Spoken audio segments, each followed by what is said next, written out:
Hello, everyone, and welcome to the RotoWire Fantasy Basketball Podcast. I am Mike Barner. He is Kirien Sprecher, and we come to you every Wednesday to bring you the information that you need to win your fantasy basketball leagues. And boy, are we doing that this week. We have a special guest here to help us with all things Brooklyn Nets. Doug Norrie of the Locked On Nets podcast is joining us today. Doug, thank you so much for taking the time to help us win our fantasy basketball leagues with some of these guys in the Nets that people might not know a lot about. Well, yeah, if you're hoping for clarity, we'll do our best. This is a team that's been like an enigma, wrapped in a mystery, wrapped in a frustrating sort of landscape. But we'll do our best to try to sift through it all. Great. Again, thank you. So again, Doug is the host of the Locked On Nets podcast, so make sure you're giving that a listen. And we'll give Doug a chance to plug anything he wants to plug at the end of the show. But first and foremost, we have a very important question to start out with here, Doug. Let's establish this. Are the Nets going for the coveted 10th seed in the Eastern Conference, or are they packing it in and going for that high draft pick? What do you think? I think if you gave them truth serum, they would say they are going to try to win as many games as possible. And I think they would say, well, everything's in play because they don't want to openly tank. But I think that with the same truth serum thing would say that they are also happy to go down to number one. I think they've tried to treaded water in between these two places all season long. It's been frustrating for fans on both sides of the aisle. I do not think they are trying to get the 10 seed. No, but they also have not subscribed to the ridiculous tanking nature of some of these other teams, which are blatantly, practicing in public around how to race to the bottom. The Nets have not done that part, which is why it seems like they might be going for the 10 seed. But no, I do not think they want that in their range of outcomes.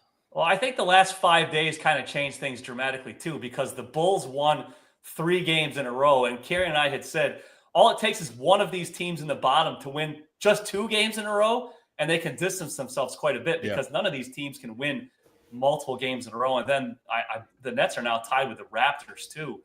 The Raptors, even though they're clearly benching players during the games that they're winning, which is disgusting. We've talked about that.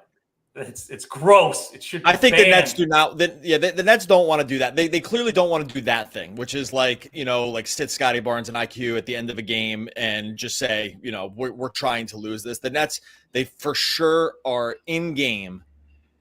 It's very obvious they are trying to win. Where they luckily, to luck in quotes, have a talent gap, which does not allow them to win as many games, but it's not for lack of trying. Like, they play their guys to the end in their rotations for sure. We saw it against the Lakers, saw it against the Cavs too.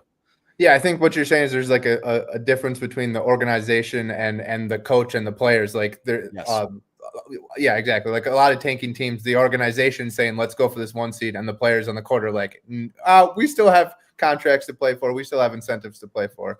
Totally understand that. And Chicago Bulls minute. We do have the Brooklyn Nets guy on, but we still got to get our Chicago Bulls minute in. And that's exactly right. There's only one team in this bottom half of the Eastern Conference that wants that 10th seed, and that's the Chicago Bulls. And I think they're going to come away with it as usual. All right. So now we've established that they're probably not going to go full on disgusting Raptors tank, but they're not going to go all on here for the 10th seed. So how much should we expect to see the veterans like D'Angelo Russell, Cam Thomas, Cam Johnson, Nic Claxton? How much do you think they're going to play? And is there any one of those 4 that you feel better about playing regularly and decent minutes moving forward? I think they're all going to play regularly. I think we will see them sit games. Like we see, they have like strategically rested guys at times. Like D'Lo didn't play last night against the Cavs. Cam didn't play the game before against the Lakers. So there's been like some strategic rest. But I think we're going to mostly see them play maybe the last 5 games of the year. They kind of shut it down because that seems to be sort of universally accepted that that's an okay thing. But I don't think we're going to see like the Jazz version of this, which was like enjoy Johnny Juzang, 30 minutes and stuff like that every night, right? Like, or like we don't even know who's playing game base. I do not think the Nets are going to go that route until the very end. I think we'll see pretty consistent minutes for these guys going forward. I mean, D'Lo's in a contract year. He's not going to want to sit out. And they've already expressed that maybe he would come back. Cam has been injured most of the year. Cam Thomas has been injured most of the year. So I think they just probably want him to just play. Like, he's in a contract year too. So it doesn't really make sense to sort of strategically rest him. And then guys like Cam Johnson and Claxton are just not. I think they're kind of like leader guys who are going to say, I don't really want to sit. So I actually don't think we're going to see this full blown tank. Like I said, maybe last couple games of the year, but they just really haven't signaled that that's what they want to do. And the guys they have on the team, whether it's just playing time or contract stuff, because you'd have a real problem. Like if you're in a contract year, I would have a legit complaint about not being out there and playing. Right. Like, so I think that between those sort of mitigating factors or non-mitigating factors, I think we just see them more than other teams in this bracket. Let me put it that way, I guess, for lack of a better way to put it. Yeah, that totally makes sense. And going back to Utah, like John Collins and Norrie Markkinen were listed out for 5+ games with injury management. Not like that's just blatant. Like, how are you resting for 5 straight games? That's not resting. That's you're on a vacation. And like you're talking about, like at the end of the season, like from a fantasy perspective, those 2 weeks in April, like that, the silly season is already upon us. Those 2 weeks in April are just a totally different beast, and that's probably when we'll start to see, like you said, maybe the full tank mode from the Nets. So if and when that happens, what young players on the Nets do you expect to step up?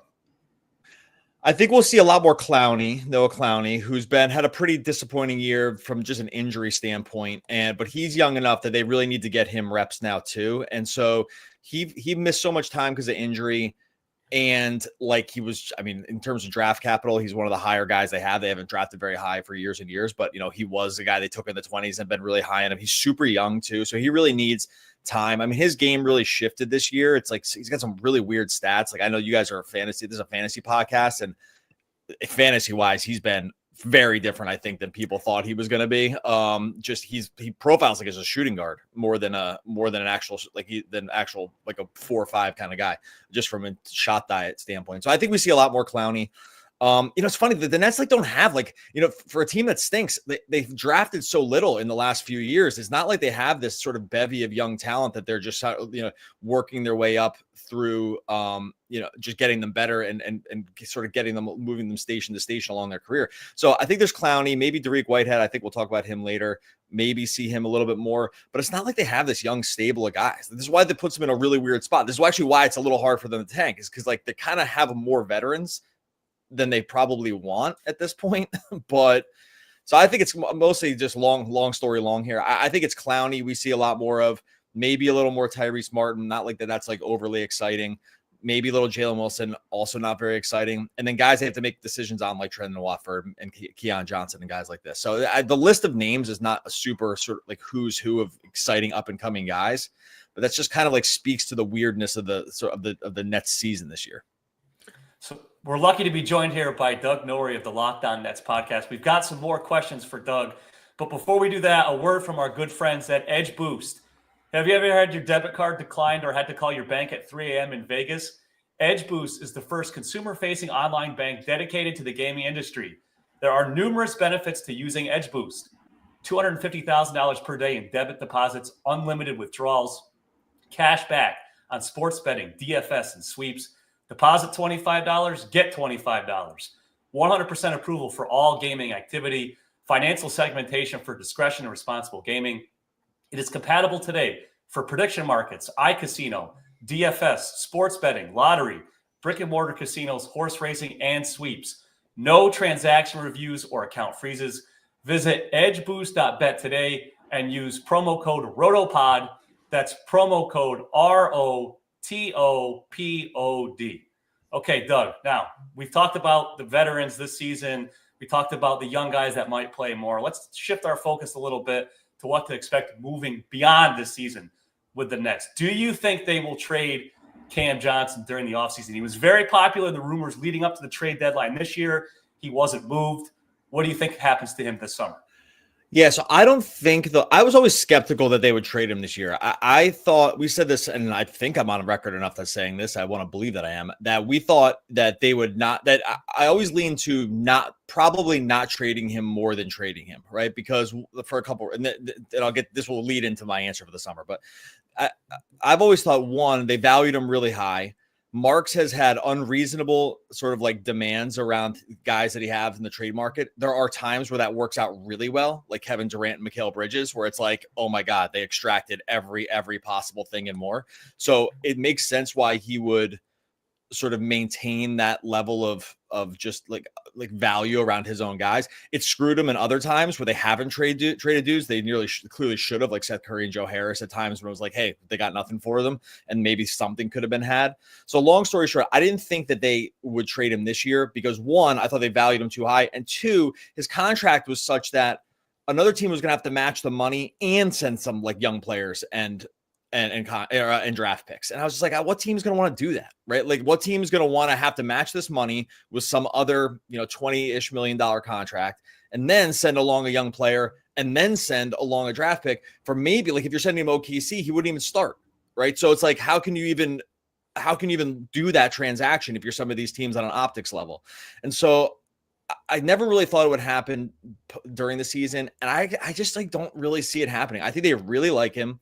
I think that he gives them optionality if they don't go full tank again, let's say, and they think they want to transition to like another star or something like that. He's a good role player to go along. Like he fits with kind of anybody you bring in, like anybody that came loose from another team that was deemed a superstar.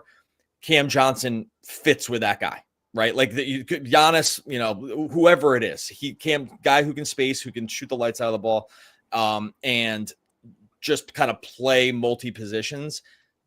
I just think they just like having around. Plus, he's like, by all accounts, a great guy. Like he's super analytical, very smart, a good leader, like kind of just the guy you want to have around a group that is about to bring in sort of infinity young draft picks into the room. So I don't think that they're going to trade him. And I kind of never thought, well, I don't say never. I suspected that it wasn't a lock that he was getting traded this year for a lot of different reasons. And I just don't think his value is going to go up in the offseason to the point where they're going to say, yeah. So I think there's enough of a story they can tell themselves to keep him around. And it's not the worst story in the world. So no, I don't think they trade him. Yeah, that totally makes sense. And I thought about like you bring in a young guard or something, and he's the perfect guy to space the floor and move the ball. He was on the Suns team that made that trip to the finals. And you're talking about like on the court, off the court. I remember all these stories about him like finishing his masters while he was in the NBA finals and stuff. So I was like, he's a really like smart dude and a good piece to have in your organization, no matter where you're really going. And the Nets, like you said, probably don't really know where they are going. Speaking of that, so what do you think is going to happen with the free agents, right?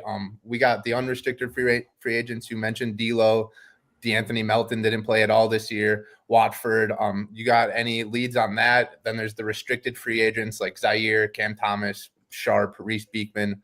Are we talking about internal development for the Nets going forward, or do you think they're going to go out and try to get new players via the draft or via free agency? Well, they have a ton of picks, so they're definitely bringing guys in off the draft, right? I think they have 4 first-round picks this year. So I think that like there's definitely guys coming in this year through the draft that they're going to have space for, and one's going to likely be a very high pick, right? Like nobody, they're 5th in the tank standings in now, so one of these guys is probably going to be like at worst like top 7 or something like that. I mean, knock on wood. So I think they're going to have room for these guys. I think that if I were to rank, so there's a lot of guys here. So I'll go the unrestricted. I think you said they're unrestricted guys first. I think D'Lo will come back. I think Melton will not come back. It hasn't played. I think D'Lo will come back because I think they're going to look at him and say, one thing we've seen from the Nets this year is like one thing that's really important for teams that stink is one way you can stink, but also sort of develop guys is to have a point guard who kind of gets it. And we've seen from these teams that have point guards that don't get it. Like when Jordan Poole runs your offense, you're like, okay, well, good luck developing anybody, right? Like good luck developing anybody. What's going to happen? He'll chuck and everyone can kind of stand around and watch the Jordan Poole show unfold, right? And like Kyle Kuzma. But with D'Lo, who understands how to run high pick and roll, who actually has very good court vision, is slow, is methodical, is cerebral on the court, that actually does matter for when you're developing guys. Like you see Claxton and Sharp play significantly better when he plays because he actually knows how to run pick and roll. They literally don't have another guy who knows how to run pick and roll. So I think they'll actually see him come back. I don't think the market's going to be overly robust for him. And I think they'll tell themselves a story. It's like, hey, if we're developing a bunch of young guys, having a guy who is a connector, who understands how to run multiple sets, actually is pretty valuable. Because, like, think back to those Rockets teams where it was like Jalen Green and Kevin Porter Jr. It was like, hey, we'll roll the balls out and we'll just see what happens. Like, that's how they kind of structure their offense. And it was a total mess until Ime got there. I think the Nets don't want that to happen. And so between Jordi and D'Lo, I think D'Lo is like a likely candidate to come back. I'm not like sourced on that, but that narrative, does that narrative make a lot of sense? Like, make sense? Oh, yeah. I haven't heard that like talked about too many. We talk about it on our podcast. I have not heard that like the X's and O's aspect of it discussed as to why it's important. I've just seen it happen in enough other places that turn into complete dumpster fires with guys just chucking the ball. And the one way you can mitigate that is to have a point guard who actually understands how to run an NBA offense. Yeah, that makes a ton of sense. Yeah, I'm a huge D'Lo defender. I even when he was there, with way long ago with Jared Allen, and they made that they win that first game against Joel Embiid or something, and I was all excited. I thought that team was going places, and then they kind of blew it up and went after the superstars.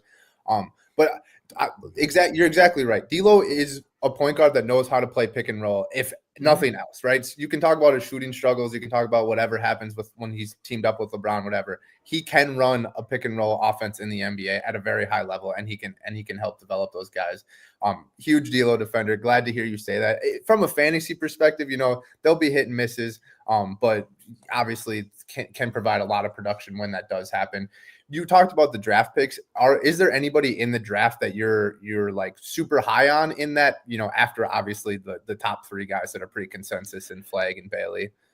Yeah, I will admit to you that I'm not like a huge draft guy. So I don't want to like speak out of turn. I like, we did draft profiles on the top guys from last year, like from, I think all the way down to like Trey Johnson. Like, I can't remember how far we went. So like cursory knowledge on all of them, but I don't want to overstep my bounds here. Like, yeah, it's kind of Cooper Flag or bust. I also we'll always have questions about how Rutgers is so bad with two guys that are supposed to go 2 and 3. That's like a very confusing thing to me, but I don't want to speak out of turn and be like, I've watched the tape on all these guys. I have to a certain degree, but not to a point where I would like willing to make like super hard stands on it. I didn't want to, I'm sorry for putting you on the spot. I only asked because it's okay.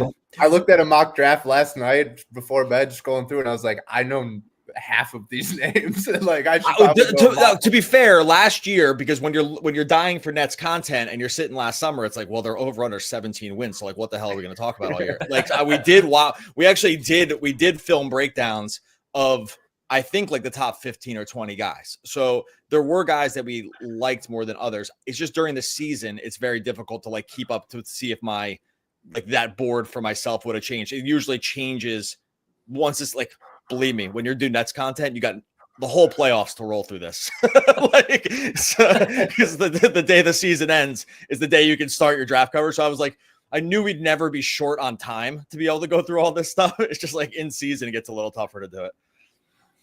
Anybody who's doing the Jazz probably started doing that right after Christmas when they start resting. Yeah.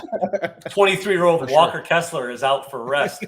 Imagine 23-year-olds needing rest. That's unbelievable. It's a joke. It's a total joke.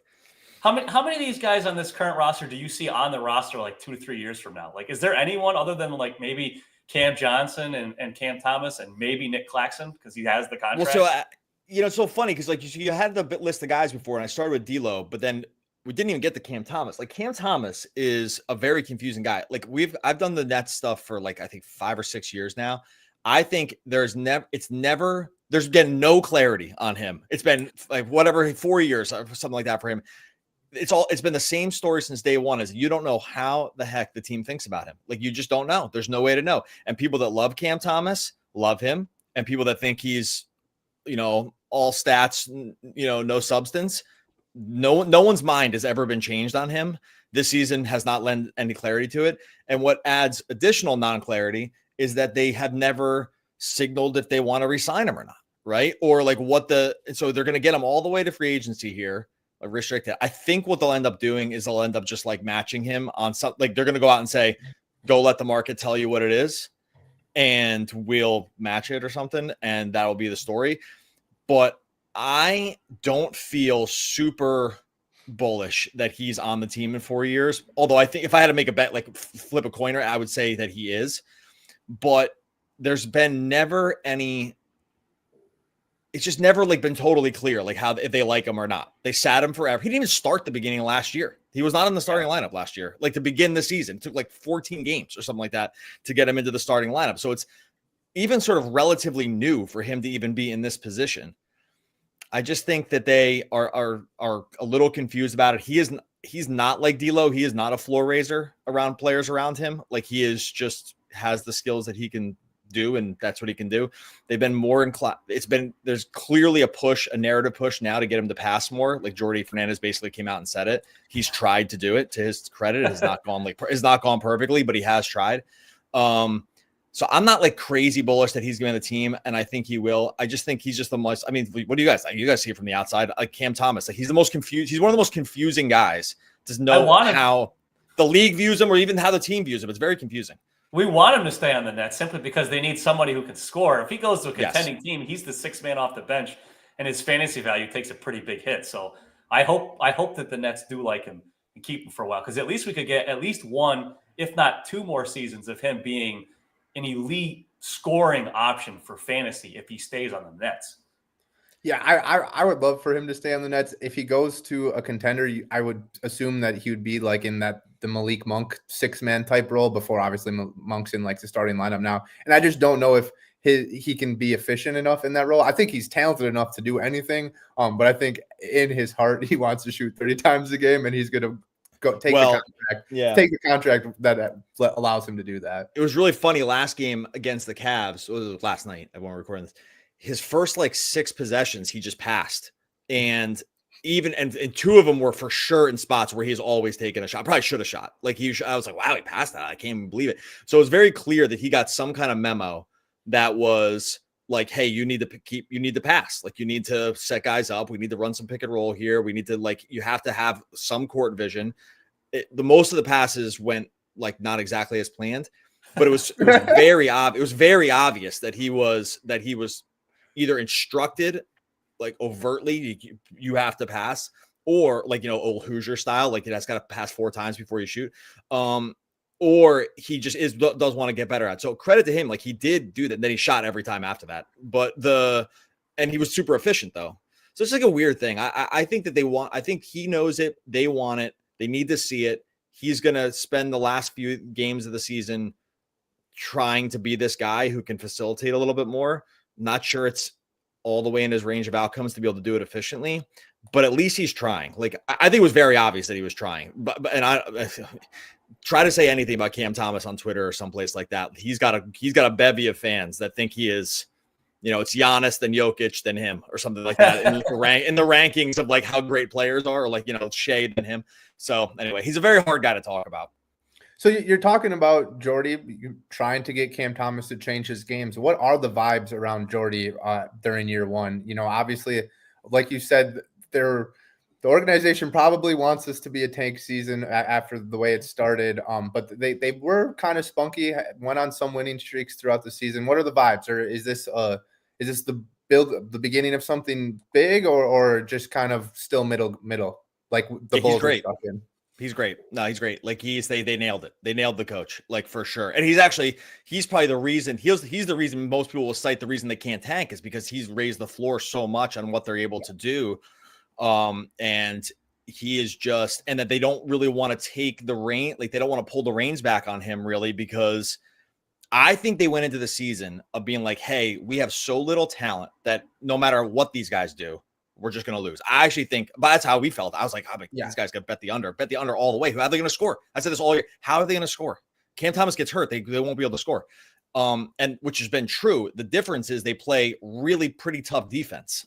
And that is usually a sign that things are going pretty well in the locker room from a coaching standpoint, is that guys are bought all the way in on defense. And so from a Jordi Fernandez perspective, he's done 2 pretty clear things to start this year, is that they leaned into a much more motion heavy offense that like last year with Jock Vaughn, it was Mikal Bridges, Cam Thomas dueling one-on-one banjos, and it always went bad, especially when Bridges had the ball. This year, it's heavy motion, continual screen and rescreen actions, like a lot of coming out of pistol stuff that just gets guys moving all the time, trying to get threes up.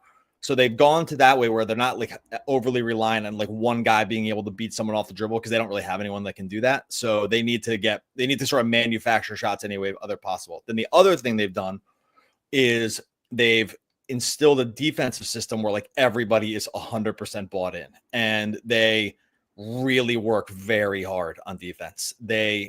And I think for like a 15-game stretch, they might have had the number one defensive efficiency in the league or something like that. When they were on a 7-game win streak, but the defense was the whole story. They really still couldn't score, but other teams, they were sort of like Jedi mind tricking other teams into not being able to score. And a part of that is, one, they're bought in a system. They're very connected on defense. 2, they make things, they're very annoying. They pressure backcourt guys. Like if your team only has one dominant guard, that guy gets picked up almost full court like the whole game, and by like Zaire Williams or whoever they have in, just to make it annoying. So like your possession starts at the 15-second mark on the shot clock instead of 20 or something like that, right? And that throws teams off. And so if you're a team like Garland last night with the Cavs, where he's like really the only on-ball creator, like they're so annoying with him. They double him every time. They trap him every time. I'm going on forever about this. I think Jordi Fernandez is like he has got the guys all the way bought in on both sides of the ball. This is the reason that they have more wins than they should. And the last point on this, the reason you pretty much know it's a home run is that, unlike other first-year coaches where you're not totally sure, it's like, okay, well, they're coming off. They were the third guy off the bench. They were the second guy on the bench, or they were in the G League or something like that. Jordi was that, but he also coached Team Canada. And we always thought in the podcast, we were like, that counts for a ton. That counts for a ton, because he's the only assistant coach that's also coached superstars somehow. There's like no other avenue for coaches to be able to have done that, except he did it with SGA and Jamal Murray. I mean, Dylan Brooks is a superstar, but but you get it. Like, these guys are real guys, right? RJ Barrett, like, they're real guys, and he coached them, and they loved him. And we were like, man, few guys get that kind of opportunity. So he's got the development side, and he seems to have the superstar angle to him too. So he's the main reason I think that they have the number of wins they do. He's great. So you talked about surprising lack of players that they have to develop currently. They're going to have a lot more once they execute all these draft picks. But from a dynasty basketball perspective, do you think Whitehead has a high upside here? Someone that could be an important player for the Nets moving forward? Yeah, so I was actually just going over this. Look at this. I should have had this ready because I knew you were going to ask about his G League stats. He has been, I think he does not have the upside that people probably want him to have. I can see why you would want him to. I can see why you would want him to have it, because obviously coming out of high school, I think he was number one rated guy in the country. Then he had multiple foot injuries. It's been a really slow start.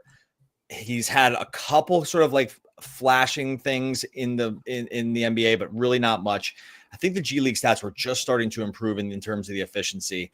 have not been very high on him because I worry that these like foot injuries are just such development killers early, especially for a guy that's going to rely on sort of like speed and burst and getting to the rim and just sort of like out physicaling guys, that I'm pretty bearish on it. But and there really hasn't been much to like have you look at it and think, oh yeah, you can see it, right? Sometimes you can see with these guys, it's like it really pops off the screen. Really hasn't with him. So still super young. I wouldn't say it's over or anything like that because he is so young. It's just like these foot injuries, man. They're just like they're trouble. Like it's hard to hurt your feet. It's hard to hurt your feet and like maintain a really high level of athleticism from a young age. And I don't know. I would have to see it for multiple seasons, but at that point you're like, you've already missed out on the window to buy low. So I don't know. I'm going to go on record and say I am not super high on him. No, but I would love to be wrong though.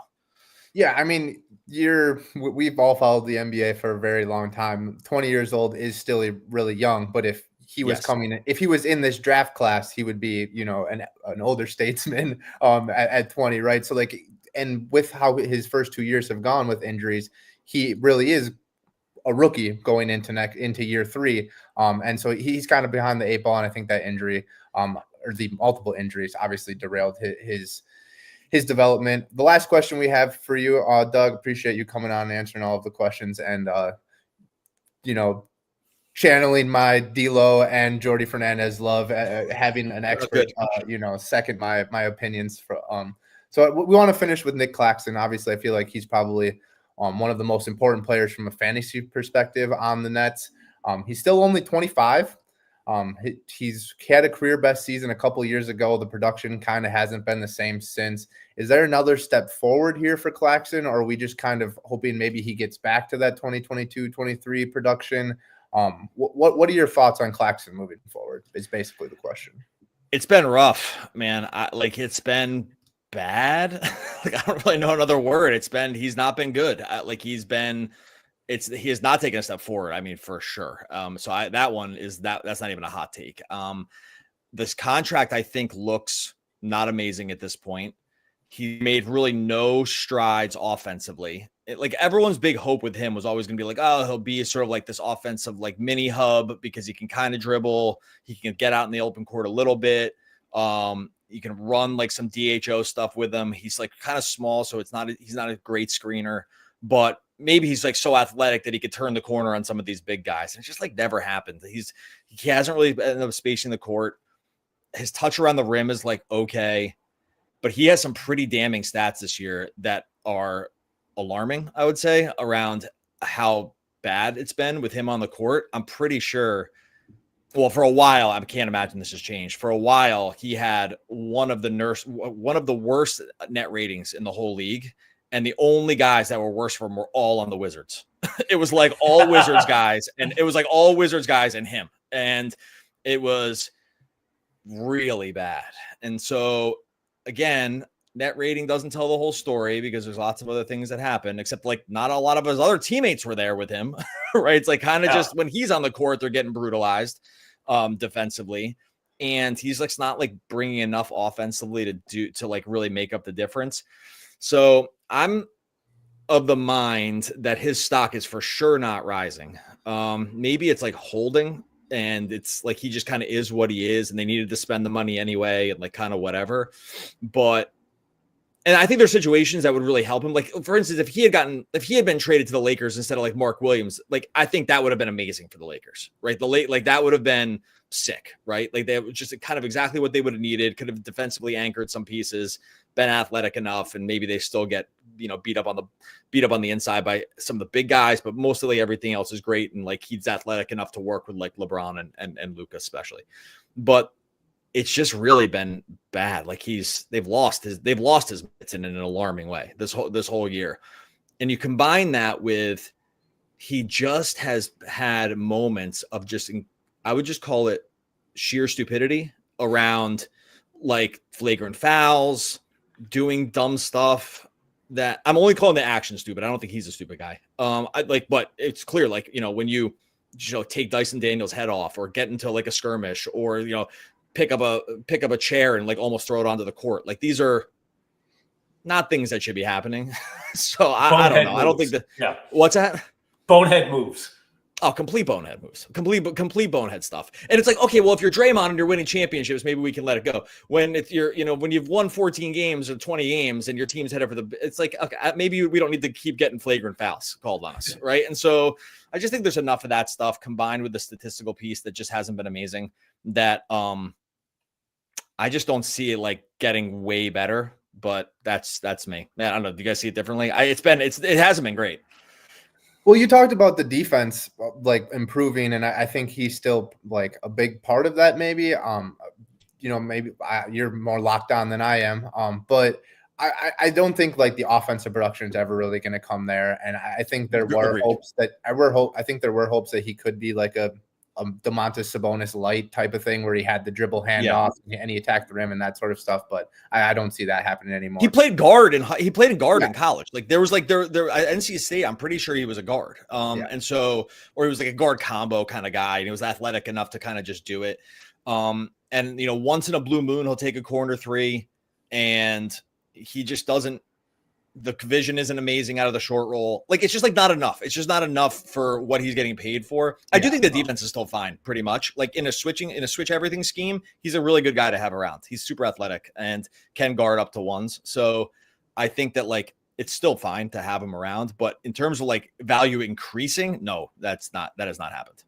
And the contract you're talking about, 4-year, $100 million deal signed in July of 2024. So, no way he would have gotten that. No way if he played like that this year, no chance he would have gotten that contract. No way. Yes, and take it to the market. No, there's no way anyone would redo that contract. Well, thank you, Doug, for coming on today and giving us the lowdown here about the Nets and what to expect this season and moving forward. Tell us all about where we can find your work. Obviously, you're the host of the Locked On Nets podcast. Plug anything and everything you want to plug, Doug. Go for it. Just do Locked On Nets podcast. Or you can Doug Norrie on Twitter. We're trolling Nets fans constantly on Twitter. There's an easy group. It's an easy group to get under their skin because you can play both sides of the aisle. And I'm pretending to write a dissertation on the season, which people seem to think is real. So go follow on Twitter because I'm going to drop my fake dissertation shortly. We're going to pump this up. We're going to pump this up. I joked about it. Enough people thought it was real that I said, I think I'm just going to pretend like it's real. And I'm just going to like have ChatGPT write it and see if anyone actually goes for it. So anyway, that'll be releasing at Doug Norrie over on Twitter. All right, great. Thanks a lot, Doug. Thanks for taking the time to talk to us today. We appreciate it. Thanks, Doug. All right, that was Doug Norrie of the Locked On Nets podcast. Before we take maybe a couple questions here from the chat, we wanted to hear a word from our friends at PoolGenius. Want to win more in your golf, March Madness, and football pools? PoolGenius gives you data-driven picks and strategies to outsmart the competition. With over a decade of analytics and historical data, PoolGenius is the only site dedicated exclusively to helping people win sports pools. With PoolGenius users winning 3 times more than expected. RotoWire listeners get exclusive offers. Visit poolgenius.com/RotoWire for up to 55% off or start a 4-day free trial. That's poolgenius.com/RotoWire. Well, that was great to have Doug on the show. Got a lot of information about the Nets. We are going to skip the what was that stat lines of the week. Let's answer a couple of questions instead, Kirien. And you may have something else that the people would be interested in for asking questions, right, Kirien? Let's hear about that first. Yeah, absolutely. If you don't get your questions answered today, you can join our Discord server chat. We're going to be answering questions there all day today and moving forward. NBA, NFL, MLB, all sorts of things. If you want to be a part of the RotoWire community on our new and improved Discord server, share fantasy advice, find a prop bet to tail, or interact with some of your favorite RotoWire experts, you can join the conversation at rotowire.com/chat. I'll be on there from 1 to 3 Central today. And maybe in the future you can find that out on Twitter or Blue Sky or wherever you go to. We'll be promoting that. But yeah, if you don't get your questions answered right now, stop by in a couple hours and I'll answer them over on Discord. Let's start off with our guy, Christian Rogers. He's a friend of the show. Good morning, fellas. Is Khalil Ware or Missy a drop for the playoffs? That's a good question. He says, I need to drop one to make room for Van Vliet. If this is a points league, that makes sense. Obviously 2 centers and a guard there. So that's kind of an interesting transaction. What are your thoughts here? I know Khalil Ware's offensive production has dropped significantly, but I still think that his defense gives him a pretty high floor. Yeah, I think he's got higher rebounding floor, higher defensive stat floor than Missy, and their scoring is about the same. So I'd rather have Ware over Messi. Yeah, for sure. And then just like Van Vliet thoughts, like when he comes back, like he might be limited a little bit, but I think we got to trust him just because he's a veteran and he put up his production wasn't great early in the season. Field goal percentage wasn't there. But the Nets or the Rockets haven't really been great. I know there's been individual strong performances, but their team has lost more games than they've won without Van Vliet. So I think Van Vliet's still going to have a big role when he comes back. Thanks, Christian. All right. Milo says, what do I do with Lauri Markkanen, drop or hold? Look, I would be shocked if Lauri Markkanen played 2 games in a row for the rest of the season, and I would be on the floor, call the EMT if he plays 3 games in a row. In that sort of situation, you can probably drop him. What about you? Drop him. All right. All right. Hi, guys. Need 2 of 3 fantasy playoffs in 8 category leagues. Tari, Eason, Tumani Kamara, and or Grimes. Thanks. I'm going to have to go Eason here as the drop. Kamara has been fantastic. Grimes, hit or miss. I like Eason. I just don't think he's going to play enough. He's been sitting back-to-backs. He starts sometimes with Eamon out. I know that he's going to be getting some playing time, but I think this is kind of convoluted. But the Fred VanVleet coming back kind of mitigates the Eamon Thompson, right? So then there's still Jabari Smith and Eason comes off the bench. There were some concerning quotes out of Philadelphia that they were going to start limiting the minutes from some of the guys that have been playing a ton, like Oubre and Yabusele and Grimes. But then Grimes went out and he's still playing a ton of minutes. I think the upside is so high with him that I would still hold on to him. And I would definitely rather have Kamara over Eason. Kamara's playing like a guaranteed 34 to 36 minutes a night. So I'd rather have him. He's been great defensively. Yeah, absolutely.